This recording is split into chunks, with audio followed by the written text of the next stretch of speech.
Hi viewers, welcome to Anu's edu hub. ഇന്ന് ഞാനിവിടെ discuss ചെയ്യാൻ പോകുന്നത് യൂണിറ്റ് 5 എംബ്രേസിങ് എംപത്തി. എല്ലാവരുടെയും കയ്യിൽ ടെക്സ്റ്റ് ബുക്ക് ഉണ്ടല്ലോ അല്ലേ? ചാപ്റ്റർ തുടങ്ങുന്നതിന് മുമ്പ് കുറച്ച് ക്വസ്റ്റ്യൻസ് മുകളിൽ തന്നിട്ടുണ്ട്. Have you ever received A gift? നിങ്ങൾക്ക് ആർക്കെങ്കിലും എപ്പോഴെങ്കിലും ഒരു ഗിഫ്റ്റ് കിട്ടിയിട്ടുണ്ടോ?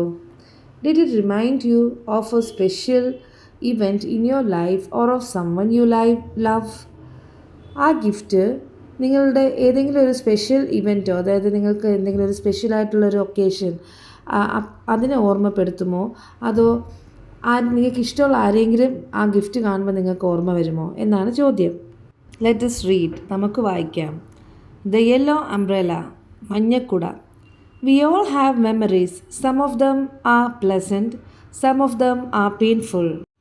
നമ്മൾക്കെല്ലാവർക്കും ഓർമ്മകളുണ്ട്. ചിലത് സുഖകരമാണ്, ചിലത് വേദനയുള്ളതാണ്. We sometimes come upon bad times. ചിലപ്പോൾ നമ്മൾക്ക് മോശം സമയങ്ങൾ നേരിടേണ്ടി വരും. Memories often make them more painful. ഓർമ്മകൾ പലപ്പോഴും അവയെ കൂടുതൽ വേദനിപ്പിക്കുന്നു. Occasionally a memory awakens in us the desire to possess something.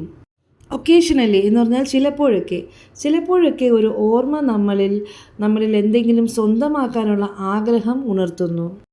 The desire often has nothing to do with the intrinsic value or price of the object. അതായത് ആ ആഗ്രഹത്തിന് പലപ്പോഴും വസ്തുവിൻ്റെ മൂല്യമോ വിലയോ യാതൊരു ബന്ധവുമില്ല. It becomes valuable to us through its association with a memory. നമ്മുടെ ഓർമ്മയുമായുള്ള ആ ബന്ധത്തിലൂടെ അത് നമുക്ക് വളരെ വിലപ്പെട്ടതായി മാറുന്നു. അടുത്ത paragraph. A yellow umbrella may look a very trivial object to you. ഒരു മഞ്ഞക്കുട നിങ്ങൾക്ക് വളരെ നിസ്സാരമായ ഒരു വസ്തുവായി തോന്നാം. It is not anything that you badly wish to own. നിങ്ങൾക്കത് സ്വന്തമാക്കണമെന്നുള്ള അതിയായ ആഗ്രഹമൊന്നും ഉണ്ടാകില്ല.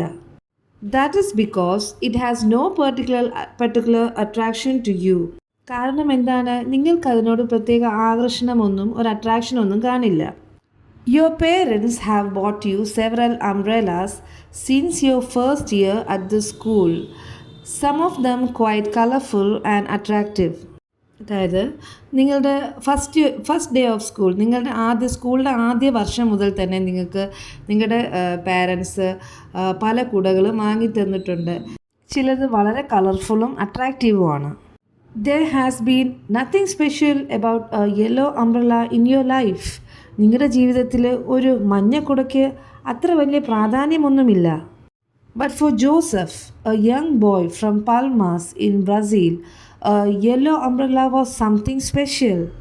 എന്നാൽ ബ്രസീലിലെ പൽമാസിൽ നിന്നുള്ള ജോസഫ് എന്ന കുട്ടിക്ക് മഞ്ഞക്കുട പ്രത്യേകതയുള്ള ഒന്നായിരുന്നു. We learned about Joseph from the Brazilian filmmakers Helena Hilario and Mario PJ. PJ എന്ന് പറഞ്ഞപ്പോൾ ഇത് ബ്രസീലിയൻ ആയതുകൊണ്ടാണ് നമ്മൾ പെസ് എന്ന് അങ്ങനെയൊക്കെ വായിക്കാം, പക്ഷേ ഇത് ഇംഗ്ലീഷ് നെയിമല്ല, ഇതൊരു ബ്രസീലിയൻ നെയിം ആയതുകൊണ്ട് PJ അങ്ങനെയാണ് അവർ പ്രൊനൗൺസ് ചെയ്യുന്നത്. 2 ബ്രസീലിയൻ ചലച്ചിത്ര നിർമ്മാതാക്കളായ ഹെലിന ഹിലാരിയോയിൽ നിന്നും മാരിയോ PJയിൽ നിന്നുമാണ് ഞങ്ങൾ ജോസഫിനെ കുറിച്ച് അറിയുന്നത്. The story begins with ഹിലാരിയോ getting A phone call from her sister. കഥ ആരംഭിക്കുന്നത് ഹിലാരിയോയ്ക്ക് അവളുടെ സിസ്റ്ററിൽ നിന്നും ഒരു ഫോൺ കോൾ ലഭിക്കുന്നതോടെയാണ് കഥ ആരംഭിക്കുന്നത്. Her sister had been on a visit to an orphanage in Palmas with Christmas gifts for the children. അവളുടെ സഹോദരി, അതായത് ഹിലാരിയോയുടെ സഹോദരി, ക്രിസ്മസ് സമ്മാനങ്ങളുമായി പൽമാസിലെ ഒരു അനാഥാലയം സന്ദർശിച്ചിരുന്നു. The children at the orphanage were delighted at seeing the toys they were given. അവർക്ക് കൊടുത്ത toys എല്ലാം കണ്ട് പിള്ളേർക്ക് ഭയങ്കര സന്തോഷമായി. But she noticed a boy with a mournful face who showed no interest in the toys. എന്നാൽ അവൾ സങ്കടം നിറഞ്ഞ മുഖത്തോടെ കളിപ്പാട്ടങ്ങളിൽ യാതൊരു താല്പര്യവും കാണിക്കാതെ നിൽക്കുന്ന ഒരു ആൺകുട്ടിയെ, ഒരു കുട്ടീനെ കണ്ടു. She went up to him and asked what he would like to have as a gift. അവളെന്ന് പറഞ്ഞാൽ ആരാണ്? ഹിലാരിയുടെ സിസ്റ്റർ. അവൾ അവൻ്റെ അടുത്തേക്ക് ചെന്ന് അവന് സമ്മാനമായി എന്ത് വേണമെന്ന് ചോദിച്ചു. A yellow umbrella, he said, his face still downcast. Hilario's sister was puzzled. ഒരു മഞ്ഞക്കുട, അവൻ പറഞ്ഞു. അവൻ്റെ മുഖം ഇപ്പോഴും താഴോട്ടായിരുന്നു, അതായത് ഡൗൺകാസ്റ്റ് വെച്ചാൽ അപ്പോഴും താഴോട്ട് തന്നെയായിരുന്നു മഞ്ഞക്കുട വേണമെന്ന് പറയുമ്പോഴും. ഹിലാരിയോസ് സിസ്റ്റർ വാസ് പസിൽഡ് എന്ന് പറഞ്ഞാൽ ഹിലാരിയുടെ സഹോദരിക്ക് ഒരു ഡൗട്ട് തോന്നി, ഒരു ആശയക്കുഴപ്പം തോന്നി. But soon she had the whole story from him. എന്നാൽ അവനിൽ നിന്ന് തന്നെ അവൾക്ക് എല്ലാ കഥയും മനസ്സിലായി. It was not very long ago the boy was among a group of refugees who had arrived in the country in an open boat. അധിക നാളുകളൊന്നും ആയിട്ടില്ല, ഒരു തുറന്ന ബോട്ടിൽ രാജ്യത്തെത്തിയ ഒരു സംഘം അഭയാർത്ഥികളിൽ പെട്ട ഒരു ആളായിരുന്നു ഇവൻ, Joseph. There were many like him all over the world running away for fear from their countries or thrown out as unwanted people. അവനെപ്പോലെ ലോകമെമ്പാടും ഒരുപാട് ആൾക്കാരുണ്ടായിരുന്നു, ഭയം കാരണം സ്വന്തം രാജ്യങ്ങളിൽ നിന്നും പോവുകയോ അല്ലെങ്കിൽ ആവശ്യമില്ലാത്ത ആളുകളായി പുറത്താക്കപ്പെടുകയോ ചെയ്ത നിരവധി പേരുണ്ടായിരുന്നു. It was a rainy day.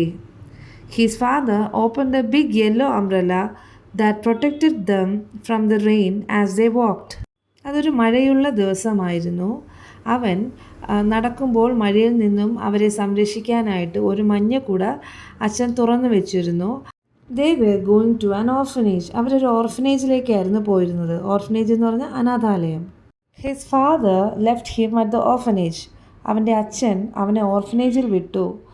That was the only way out for him. ആ ഒരേ ഒരു പോംവഴി മാത്രമേ ഉണ്ടായിരുന്നുള്ളൂ അച്ഛന്. He had been out of work for a long time. The only hope of survival for his son was to grow up in the orphanage. അച്ഛന് വളരെ കാലമായി ജോലിയൊന്നും ഉണ്ടായിരുന്നില്ല, അതായത് അവർ റെഫ്യൂജീസ് അല്ലേ, അഭയാർത്ഥികളായതുകൊണ്ട് മകൻ്റെ അതിജീവനത്തിനായുള്ള ഏക പ്രതീക്ഷ അനാഥാലയത്തിൽ വളരുക എന്നത് മാത്രമായിരുന്നു. The boy watched as his father walked away, raindrops bouncing off the yellow umbrella. അച്ഛൻ നടന്നു പോകുന്നത് അവൻ നോക്കിക്കൊണ്ട് നിന്നു. മഴത്തുള്ളികൾ മഞ്ഞക്കുടയിൽ തട്ടിത്തെറിച്ചു. That was the last time he saw his father. അതായിരുന്നു, ആ ദിവസമായിരുന്നു അച്ഛൻ അവൻ അവസാനമായി കണ്ടത്. The yellow umbrella had become etched in his memory. അവൻ്റെ മനസ്സിൽ ആ മഞ്ഞക്കുട അത്രയും ആഴത്തിൽ പതിഞ്ഞിരുന്നു. It was as if the yellow umbrella would unite him with his family some day.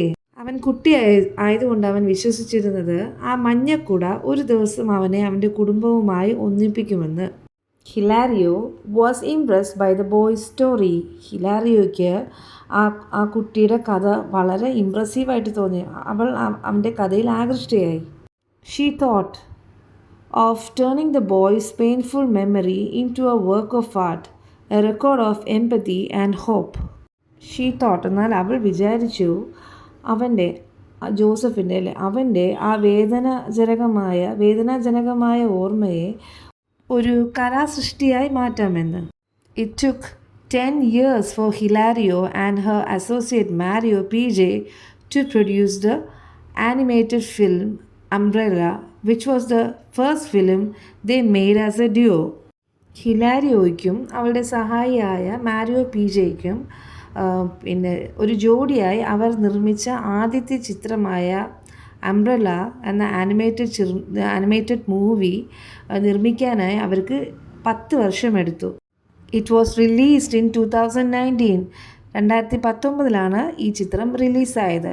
It received an Oscar nomination and went on to win recognition at several film festivals. ഈ ഒരു animated movie Oscar nomination വരെ പോയി. പിന്നെ പല film ഫെസ്റ്റിവൽസിനും ഇതിനൊരു നല്ല ഒരു recognition, അതായത് എല്ലാവരും ഇതിനെ നോട്ടീസ് ചെയ്യപ്പെട്ടു, ഒരുപാട് അംഗീകാരം നേടി. ലാസ്റ്റ് പാര. Umbrella is a film that can both entertain and enlighten grown-ups and children alike. അതായത് അംബ്രല്ല എന്ന ഈ ഒരു ചിത്രത്തിന് രണ്ടുപേരെയും മുതിർന്ന ആൾക്കാരെയും കുട്ടികളെയും ഒരുപോലെ രസിപ്പിക്കാനും പ്രബുദ്ധരാക്കാനും കഴിയുന്നതായിരുന്നു. It is a story of love and hope. ഇത് സ്നേഹത്തിൻ്റെയും പ്രതീക്ഷയുടെയും കഥയാണ്. It will keep our faith in the value of human understanding and responsibility. അതായത് മനുഷ്യർക്കുള്ള ധാരണയുടെയും ഉത്തരവാദിത്ത ബോധത്തിൻ്റെയും അവർക്കുള്ള ഈ ഒരു മൂല്യം അതിനോടുള്ള ഒരു വിശ്വാസം നമ്മളിൽ നിലനിർത്തുന്നു ഈ സിനിമ. ഓക്കെ മക്കളെ, ഈ ചാപ്റ്റർ ഇവിടെ അവസാനിച്ചിരിക്കുന്നു. ഇതിൻ്റെ ആക്ടിവിറ്റീസും ക്വസ്റ്റ്യൻ ആൻഡ് ആൻസേഴ്സുമായി ഉടനെ തന്നെ വരുന്നതായിരിക്കും. താങ്ക്